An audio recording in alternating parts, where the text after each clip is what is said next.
different shots. So first thing we'll look at there now, this left-hand one, you can also see how long your right thumb looks on the grip. I mean, a sort of real big extended kind of like a hammer grip, sort of grip hand and fist on the club there.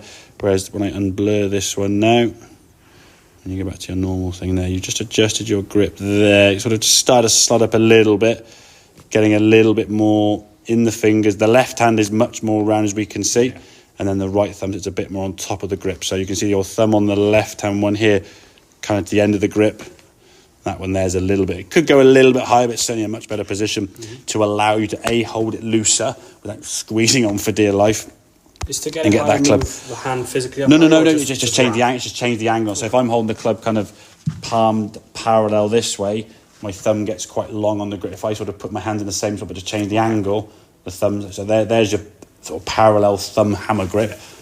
My hands is in the same, but it's just changing the angle. So it's almost like you move the top part of the wrist back because you're changing the angle of the club where it sits in the hands there. Okay, so that was your original setup here on the left with the ball, as we can see, back in the stance, which is again common as someone probably hitting the ground behind the ball. But if I'm hitting the ground behind the ball, I keep moving the ball further and further back.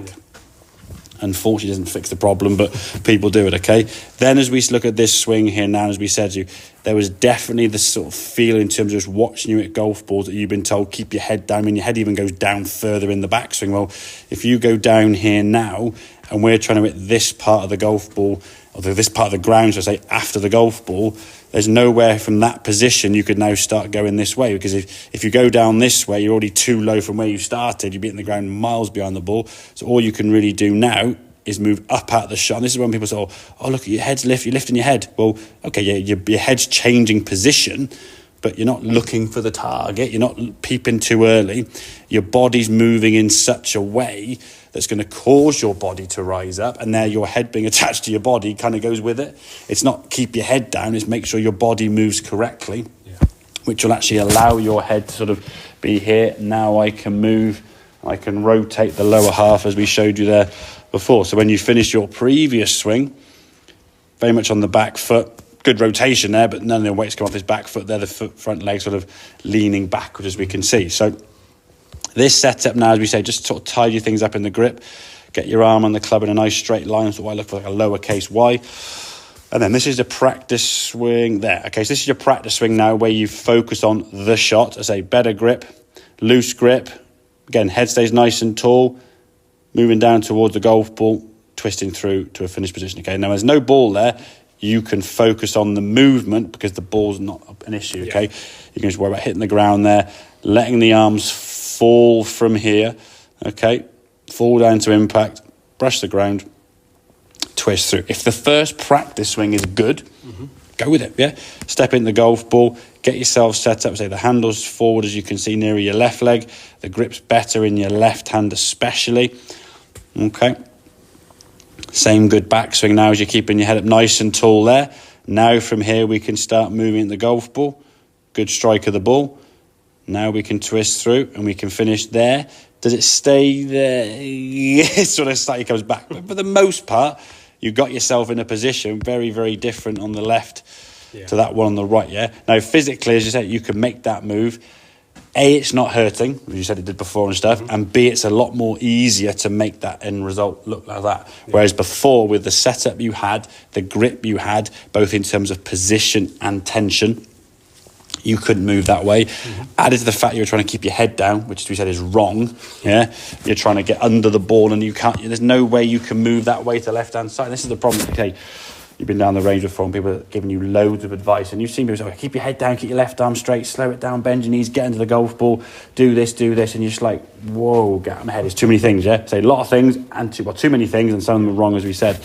You got to think, right, I've got a few static changes. Well, the club's not moving at 90 mile an hour. You can move yourself around, get your grip position better, get your left hand on the club. So as I said, we can see kind of the logo of that glove there. Get your thumbs just to the right, get your grip pressure nice and soft. So you can focus on that while the club's not moving. Then when you're over the golf ball now, the only thought you're going to really have from your swing is once you get to the top of the backswing here now, the arms have got to fall. Just feel that your arms are falling. And when you get to about here now the speed's going to come on, okay? If you're on the golf course, say playing Sunday, and say your first tee shot, you hit it a bit low, and then your second tee shot, you hit it a bit low, and the second shot on the second, you hit it a bit low, and you just feel you can't hit the ground, while you've topped your second or third shot and your mates are playing their shot, just stand there in the sort of edge of the fairway in the rough, just swing back, drop. Just get that sensation of the club dropping. Never going to try and drag it in the ground. Just get the sensation of your arms falling, and then just practice learning where that low point is. Maybe if there's enough, you want to put tees down, if there's 2 leaves either side of it, you can sort of swing the club between that gate. I would recommend between now and Sunday doing this drill, whether we putting tees on the ground or something. I'd maybe just put a doormat on the ground on that garden somewhere, so you're not digging at the ground, and just put 2 objects either side and just try and swing through that. Obviously nothing too hard, you can smash a window if you do hit them and stuff, but just to get the feel of almost like a learned outcome of what it feels like for you to swing through the correct hitting area, both in terms of finishing up on here, striking the ground, and striking the ground where the ball would be. As I said, so many golfers make really good practice swings and go, my practice swing feels great and the ball gets terrible. Well, if you make a practice swing and you keep hitting this tee peg on the inside here now, unless there was a tee there or a ball, you're not going to feel the difference, are you? Yeah. All you're going to feel is, I brushed the mat perfectly. But when the ball gets there, it just pings off the side. Well, case in point. Yeah. All right, so that makes sense then, yeah? So quick summary, much better setup. We just tidied things up there with that grip and pressure. In terms of swing, thought now, just feel the arms falling into as you come into the impact area. As a practice swing, you can focus on the completion of the swing. When the ball's there, focus on the ball. Okay, mate? Yep. Good stuff. There's a few more then, okay? So we can remember that feeling from sort of 5-6 minutes ago, okay?